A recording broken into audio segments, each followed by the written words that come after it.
7월 16일 목요일 새벽예배 본문의 말씀은 신명기 25장 11절로 19절까지 말씀이 되겠습니다. 신명기 25장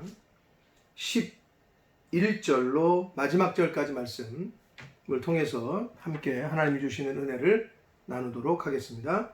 자, 신명기 25장 이 후반부에서는 이제 어제 우리가 살펴본 10절까지 해서 계대 결혼이라는 거, 이스라엘 민족들이 죽은 형제를 대신해서 그 형수와 그 죽은 형제의 아내와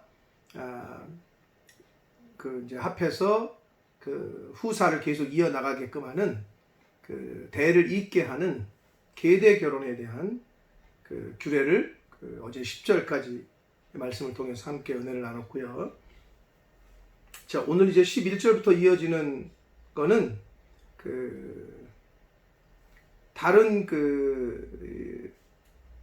법이라고 할 수 있는데, 이제 기타 관련된 법이라고 할 수 있는데, 두 사람이 싸우는데 두 남자가 싸우는데 한 남자의 아내가 자기 남편을 도와준답시고 그 상대방 남자의 생식기를, 음낭을 움켜쥐었을 때, 그러니까 급소죠. 어떻게 보면 급소를 꽉 움켜줘가지고 이제 남편을 도와준답시고 그렇게 한 경우가 나오거든요.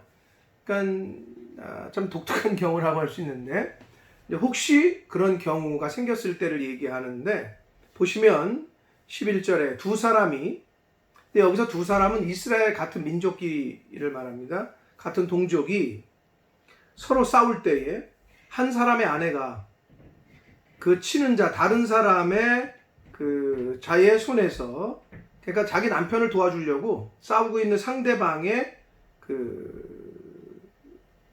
급소를, 남자의 생식기를, 음낭을 여기서 잡거든 이랬거든요. 근데 이거는 생식 기능을 완전히 끊어버린다라는 단어예요. 그 의미예요. 그러니까 어떻게 실수로 만지거나 이렇게 치거나 하는 게 아니라 아예 그 남자 구실을 못하게끔 꽉 움켜줬을 때, 거의 이건 살인에 해당하죠. 이렇게 한 경우에 12절, 너는 그 여인의 손을 찍어버려라 라고 말씀합니다. 굉장히 무서운 말씀을 하세요. 내 눈이 그를 불쌍히 여기지도 말라라고 말씀하십니다. 상당히 이런 케이스가 있었을까라는 생각이 들 정도인데, 어찌됐건 그 여자 아내가 자기 남편을 돕는답시고 상대방의 그 남자의 생식기를 꽉 움켜쥐는 경우, 얘는 어떻게 하라는 법인데요. 그럼 이거를 어떻게 보면 자기 남편을 도우려고 한 건데 이렇게까지 하실 수 있나? 손을 찍어버리라고 하니까. 근데 이거는 어떤 의미가 있냐면, 결국은 아까도 움켜잡거든, 음낭을 잡거든 할 때 그 잡는다는 의미가 스치거나 아니면 어떻게 이렇게 치거나 이런 정도가 아니라 그 생식 기능을 완전히 끊어버릴 정도로 못 쓰게 할 경우에 쓰이는 단어거든요. 이 잡는다, 움켜쥔다는 얘기가.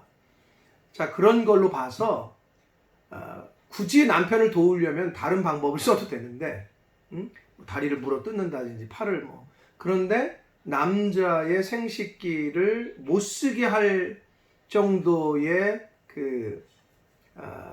행위가 있었을 때에는 손을 찍어버리라는 건데, 이건 어떤 것과 연관이 되냐 하면, 결국은 그 상대방의 후손, 남자 구실을 못하게 되잖아요. 그러면 아이를 가질 수가 없잖아요. 그러면 대가 끊어지게 되는 거고, 그리고 이거는 이스라엘 백성들을 생육하고 번성하게 하시겠다고 하는 하나님의 큰 신 계획에 정면으로 도전하게 되는 행동입니다. 그렇기 때문에 절대 그런 일을 해서는 안 된다고 아주 강하게 그 손을 찍어 버려라, 잘라라 라고 엄하게 규례를 만드셨다라는 걸 볼 수 있습니다. 그러니까 다른 방법으로 도와야지 그 사람의 후손이 끊어지거나 대를 잇지 못하게 하는 거는, 이건 하나님이 용납을 안 하시고, 이거는 하나님께서 이스라엘 민족들을 생육하고 번성하게 하시겠다는 큰 원칙에 정면으로 도전하는 행위이기 때문에 그래서는 안 된다고 규례를 만드셨습니다. 자, 그리고 13절부터 16절까지에서는 공정한 도량형, 저울추와 이 도량형, 이렇게 부피를 재는 거, 이런 걸 말하거든요. 되는 우리나라 대박이 있어요. 한 대, 두 대 그러잖아요. 어르신들은 다 아실 텐데. 자, 보시면 13절에 너는 내 주머니에 두 종류의 저울추 곧 큰 것과 작은 것을 넣지 말 것이며. 아니, 저울추가 저울이 하나면 되는데 결국은 왜 큰 저울추와 작은 저울추를 놓겠어요? 또 내 집에 두 종류의 곧 큰 되는 이렇게 뭐라 그럴까, 바구니가 아니고 이렇게 덜어내는 그릇 같은 거예요. 나무로 된 그 되를 큰 것과 작은 것을 두지 말라는 거예요. 결국은 이거는 저울을 하나면 되는데 저울이 하나여야죠. 근데 큰 거 작은 거 있고 되가 큰 데가 있고 작은 데가 있다는 거는 결국은 속인다는 거죠. 상황에 따라서 쓰겠다는 거예요. 속인다는 거예요. 그래서 15절에 보시면 오직 온전하고 공정한 저울추를 두며 온전하고 공정한 되를 두어라. 그리하면 내 하나님 여호와께서 내게 주시는 땅에서 내 날이 길 것이다. 공정한 도량형에 대한 규례인데, 그러니까 공정하고 온전한 저울추, 공정하고 온전한 되를 사용하라는 거예요. 믿는 사람들이라면 정직한 상도덕을 지키라는 거죠. 이거는 오늘날에도 하나님의 자녀들이 어떤 장사를 하시거나 물건을 팔 때 눈가림하고 속이고 하는 건 하나님이 그 사업장에 절대 복을 주시지 않습니다. 그래서 하나님께서는 여기서 아주 정직하게 상도덕을 지켜라 라고 규례를 정하셨습니다. 그래서 16절에 보면 이런 일들을 행하는 모든 자, 두 개의 저울을 갖고 있다 하는 자들, 즉 부당하고 거짓된 그러한 물건을 팔거나 사업을 하는 사람들은 악을 행하는 자라고 성경은 말하고 있고, 그런 사람들은 하나님께서 가증하게 여기신다라고 말씀합니다. 자, 다시 말씀드립니다. 장사를 하시거나 사업을 할 때에는 정직하게 하나님 보시기에 거짓됨 없이 하시는 것이 하나님께 복을 받는 길이고 그 사업이 잘 되는 길입니다. 자, 17절부터 이제 19절까지에서는 마지막 절까지는 아말렉에 대한 기억을 지워버려라. 아말렉에 관한 말씀이거든요. 이 아말렉 민족은 이스라엘 민족이 출애굽해가지고 이제 광야로 나온 지 얼마 안 돼가지고 정신없죠. 거기서 도망쳐가지고 이제 도망친 건 아니지만 하나님의 은혜로 거기서 당당하게 빠져나왔는데, 그래도 이제 또 거기서 쫓아오고 했었잖아요. 근데 이제 출애굽한 지 얼마 안 돼가지고 정신도 없는 이스라엘 백성들을 이 아말렉이 갑자기 급습을 해요. 쳐요. 기습 공격을 해요. 그것에 대한 하나님의 관련된 말씀인데, 출애굽기 17장에 관련된 말씀입니다. 보시면 17절, 너희는 애굽에서 나오는 길에 아말렉이 네게 행한 일을 잊어버리지 말라고 기억하라고 말씀합니다. 그러면서 18절, 곧 그들이 너를 길에서 만나 내가 피곤할 때에 내 뒤에 떨어진 약한 자들을 쳤고 하나님을 두려워하지 아니했다, 이렇게 되어 있습니다. 근데 원문에는 그들이 하나님을 두려워하지 않았다. 그래서 그들이 너희들을 길에서 만났는데 약한 자들을 쳤다. 이렇게 하나님을 두려워하지 않았다는 게 맨 먼저 나옵니다. 결국 하나님을 두려워하지 않았던 아말렉은 하나님의 백성들인 이스라엘 백성들을 기습 공격을 하는데, 여기서 뒤에 떨어진 약한 자들을 쳤고 그랬잖아요. 그런데 이 당시 고대 전쟁할 때에도 저기가 있었어요. 서로 전쟁할 때에도 어떤 전쟁의 어떤 규례, 서로 지키는 것이 있었어요. 그게 뭐냐면 아무리 전쟁을 하지만 여자나 노인이나 아이나 병자들 그리고 전쟁 중에 뒤에 떨어진 낙오된 사람들은 죽이지 않는 게 그 당시의 관례였다고 합니다. 그런데 이 아말렉은 뭐 아주 악한 거죠. 뒤에 떨어진 낙오자들을 급습을 한 거죠. 정정당당하게 맞서 싸운 게 아니라 저 뒤에 떨어져 있는 노인과 어린아이와 병든 사람들, 낙오된 사람들을 기습 공격을 해가지고 죽인단 말이에요. 하나님께서 이거를 도저히 용납할 수가 없으셨어요. 그래서 19절에 보시면 그러므로 내 하나님 여호와께서 내게 기업으로 주어 차지하게 하신 땅에서 가나안 땅을 말합니다. 내 하나님 여호와께서 사방에 있는 모든 적군으로부터 내게 안식을 주실 때에 이제 그 가나안 땅에 들어가서 정복전쟁 끝내고 이제 세틀다운 되고 이제 정착을 하게 됐을 때에 너는 천하에서 아말렉에 대한 기억을 지워버리라. 너는 잊지 말지니라 라고 말씀하십니다. 아주 하나님께서 이 아말렉을 멸절시키시려고 작정을 하셨고 이 이스라엘을 통해서 실제로 이 아말렉 족속을 멸절시키십니다. 역사 가운데 어떻게 됐냐 하면 사실 이 아말렉은 팔레스틴 남부 광야로부터 시나이 반도에 이르기까지 아주 넓은 지역을 차지하고 있었던 나름대로 큰 세력을 형성했던 민족 족속이었습니다. 그런데 이게 사사시대로 들어서면서 미디안과 동맹을 해요.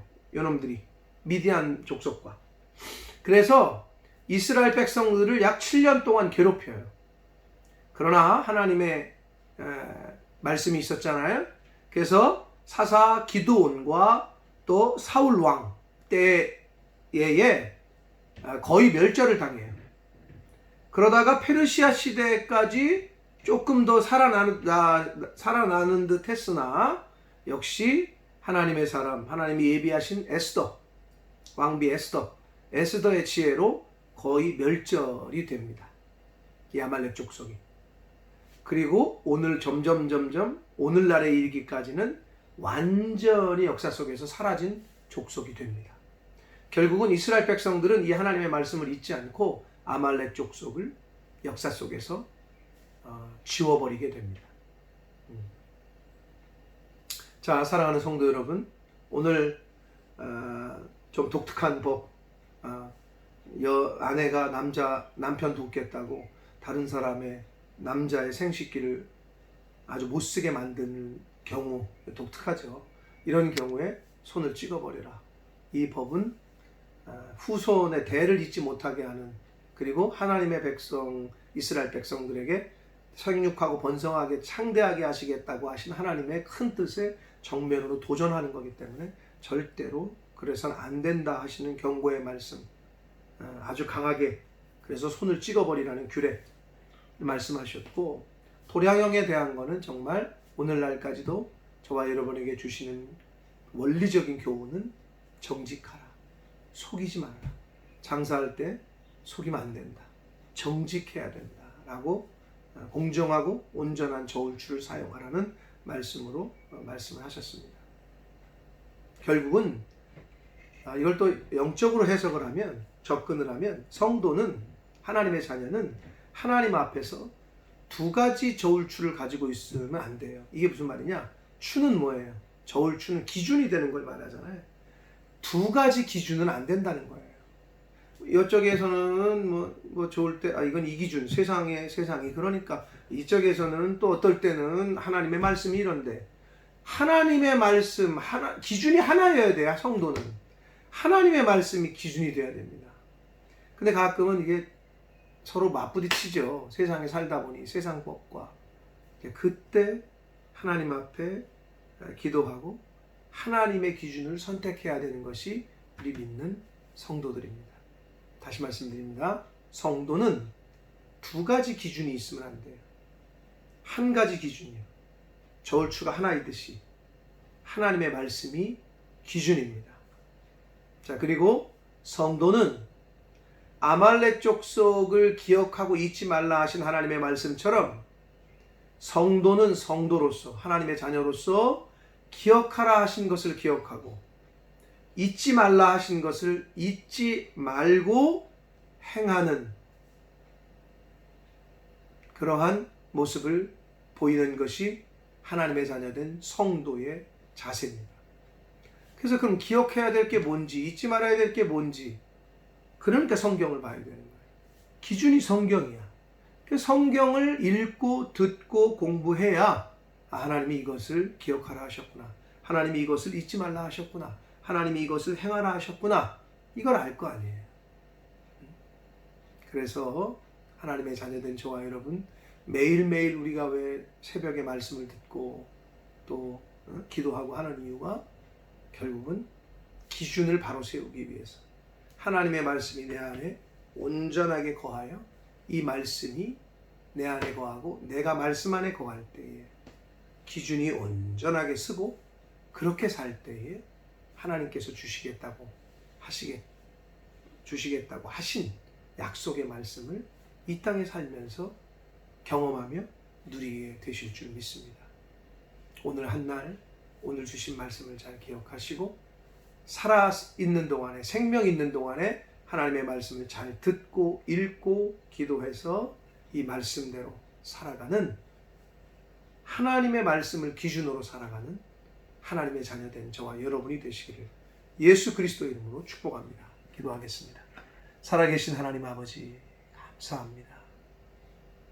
오늘 하루도 새 생명을 주시고 새 날을 허락하시고 하나님의 말씀을 전하고 들음으로 또 하나님의 말씀을 기준 삼을 수 있도록 말씀해 주시니 아버지 감사합니다. 아버지 하나님, 이 세상 살아가면서 세상 법도 지켜야 되나 우리의 마음 중심에 하나님의 법이 우선이고 기준임을 잊지 말게 하시고 하나님의 자녀로서 천국 백성으로서 하나님의 말씀을 기준 삼아 살아가는 모든 성도들, 저희들 모두가 되도록 주여 은혜 내려 주옵소서. 아버지, 이 땅을 살아가며 정직하게 거짓되지 않게 하나님의 말씀으로 정직한 삶을 살아가는 저희들 되도록 주여 인도해 주시고 함께하여 주옵소서. 예수 그리스도 이름으로 축복하며 기도 올리옵나이다. 아멘.